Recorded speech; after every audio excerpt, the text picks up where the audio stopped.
may sakit doon sa lugar nila upang sa ganun sila mismo ang mag-initiate ng pagsasagawa ng nararapat na aksyon doon sa kanilang community. Paalala ng DOH, sakaling makaranas ng sintomas ng dengue tulad ng ilang araw na lagnat, pagsusuka at panghihina, agad kumonsulta sa doktor. Pero susi pa rin daw sa pagsupil sa dengue ang pagkakaroon ng malinis na kapaligiran. Jamsi Sante, Nakatutok, 24 Oras. Sa dami ng paralang napuntahan ng GMA Kapuso Foundation sa kanilang proyektong Unang Hakbang sa Kinabukasan, isa na yata ang tampok natin ngayong gabi sa pinaka-kakaiba. Matapos kasi ang bagyong Sendong, walang natira kahit isang silid-aralan sa paralang ito. Nagmistulang ghost town ang lugar kung saan dating nakatayo ang Bayog Elementary School sa Iligan City. Tinangay kasi ng baha ang mga gusali at bahay dito nang manalasa noon ang bagyong Sendong. At dahil dineklara na itong no-build zone, kasama na ring nawala ang buhay at sigla ng lugar. Pero nananatiling matibay ang samahan ng mga magulang, guro at mga mag-aaral. Kahit mahirap, pero hindi ko pwede talikuran yung mga tao dito. Kasi mahal ko po sila at saka yung teachers ko talaga na taga rito gusto nila matayo uli ang eskwelahan namin.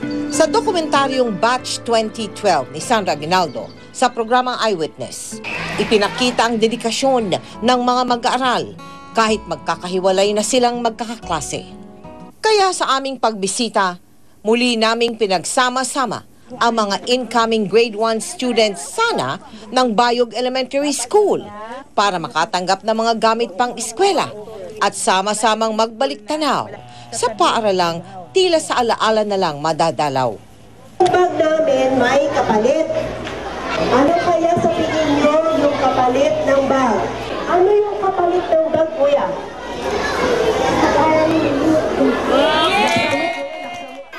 Walang halagang katapat ang edukasyon. Kaya naman sa bawat bag na aming handog, kalakip po nito ay isang kasunduan. Nakapalit na mga gamit pang eskwela ay ang pangakong lalo pa ninyong pagbubutihan ang pag-aaral. Aral po ako mabuti. Pangako po hindi ako absent sa school.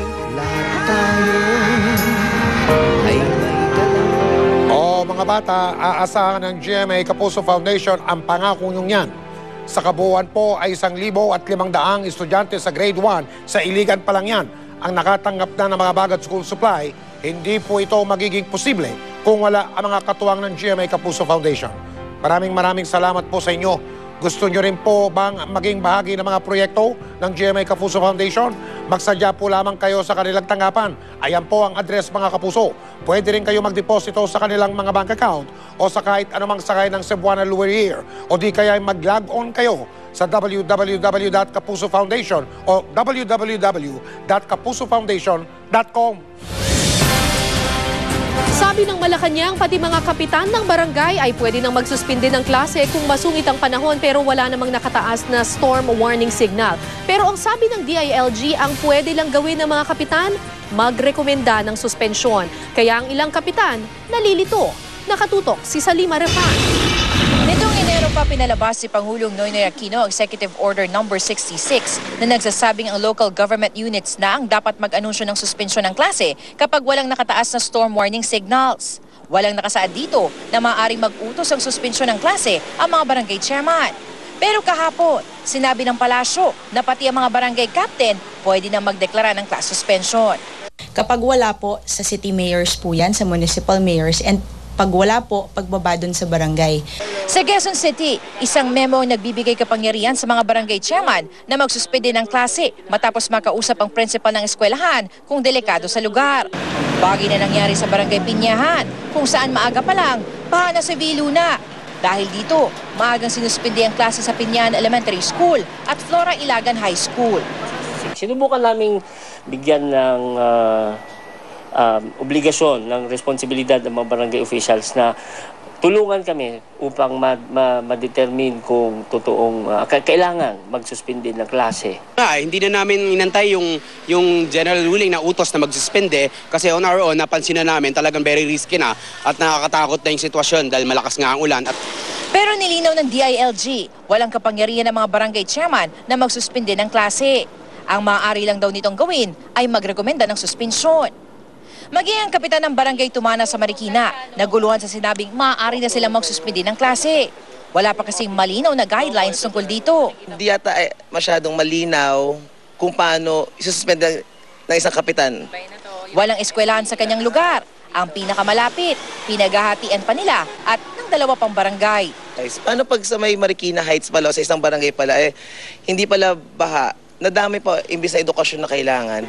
Gayunman, bukas ang lokal na pamahalaan sa suhestyong ito ng Malacanang. Pero pag-aaralan pa raw ito. Magandang pag-aralan yan na ang mga barangay officials natin will have a say doon po sa suspension of classes. Kasi nga, alam nila ang nangyayari doon sa kanilang lugar. Ang Valenzuela na bahain din, di naman pabor na bigyang kapangyarihang magsuspende ng klase ang mga kapitan ng barangay. Lalo lang daw makakalito ito. Binigyan namin ng pahintulot ang principal mag-cancela on their own. I-advise lang kami prior to 4 a.m. Nagpapalit-palit na ng sistema, pero tuwing malakas ang ulan, biktima lagi ang mga estudyante sa mga kalituhan at tila butas-butas ng sistema. Ang Quezon City Government halimbawa na inulan ng reklamo dahil alas 10 na nang magsuspende ng klase kahapon, sinalaga mga batikos. Paliwanag nila, sumusunod lang daw sila sa patakaran. Sabi nga naman kasi, kailangan may deklarasyon na ng class suspension sa mga pang-umaga bago mag-alas 4:30 na madaling araw. Hanggang alas 11 naman ang oras na itinakda para sa mga panghapon. Pero ang tanong pa rin ng mga napeperwisyo at nalalagay sa alanganin tuwing masungit ang panahon, tama raw bang pilit isang kala ng katwirang yan kung kaligtasan na ng publiko ang nakasalalay?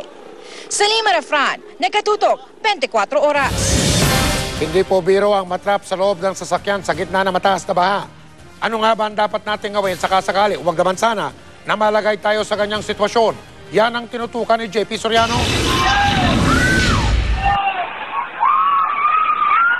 Isa ang insidente sa UERM sa mga hindi malilimutang pangyayari noong manalasa ang bagyong Ondoy. Umapaw ang tubig mula sa creek at umabot sa ospital. Naglutangan ng mga sasakyan. Natrap ang isang doktor sa loob ng kanyang sasakyan. Sa kabutihang palad, nakalabas siya mula sa bintana, nakaakyat sa bubong ng kotse at nailigtas ng security guard. Taong 2004, nasa baha coverage ang team ni Susan Enriquez, cameraman na si Jojo Tagle at assistant cameraman na si Ariel Daño sa Gapuan Nueva Ecija na magkaroon ng flash flood. Biglang umapaw ang tubig at inabot ang kanilang crew cab. Tapos sabi na lang sa akin ni Susan, Jojo, sumisigaw si Susan, Jojo. Pagsilip ko, yung tubig nasa dashboard na. Ang bilis talagang biglang flash flood siya. Tapos sabi ko, patay mo yung makina. Kuha lahat ng gamit, battery ng camera. And then, umakyat lahat kami sa bubong ng pickup. Nito lang Martes, ilang sasakyan ang tumirik matapos makipagtuos sa baha sa Viluna. Maswerte pa raw ang mga ito ayon sa disaster management at rescue experts. Mas grabe daw kasi ang pwedeng sasapitin sakaling abutan ng flash flood. Lulutang daw muna kasi sa baha ang sasakyan at unti-unting lulubog kapag pinasok ng tubig. Kung abutan daw ang motorista ng ganitong sitwasyon, huwag magpanik. Dapat buo ang isip at loob na iligtas ang sarili at mga kasama. Ayon sa mga eksperto, habang nakalubog sa tubig ang inyong sasakyan, halos imposible na raw na mabuksan ang pintuan ng sasakyan bunsod ng pressure mula sa tubig. Napakahirap po magbukas ng car, lalo yung door. Siyempre may puwersa yung tubig, hindi mo mabubuksan yung door. Kaya para makalabas, mainam na buksan at sumuot sa bintana habang hindi pa tuluyang nalulubog ang iyong sasakyan. Tandaan rin daw, kung automatic o power windows ang sasakyan, buksan na ang isang bintana ng sapat lang para makalabas. Anytime, pag tumaas ang water at hindi naka-open yung window mo at yung kotse mo automatic pa, nasira ang computer box, hindi na mag-open ang window mo. Huwag daw bubuksan ang lahat ng bintana dahil mas mabilis na papasok ang tubig. Kung lalabas na ng bintana, siguruhin daw na may bitbit na anumang pampalutang para di malunod. Mas maganda raw kung may mga nakahandang mga flotation device gaya ng bag na ito na may kasamang pito. Pwede rin gumawa ng instant lifesaver gamit ang inyong suot na pantalon, swelas ng sapatos o tali at mga plastic na bote. So talihan mo lang to. Susuot mo lang sa sinturera niya. And meron ka may mga plastic container ka. Anything, no? Tanggalin mo yung laman, basta meron lang may takip, no? Pwede mo ilagay, ipunin mo. JP Soriano, nakatutok, 24 oras. Susunod, Apple the App ng Black Eyed Peas magko-concert kasamang ilang Pilipinong mang-aawi. At Barbie Fortes at Bea Binene nagkwento tungkol sa pagganap nila bilang Luna at Blanca. Tuloy ang pagtutok dito sa 24 oras.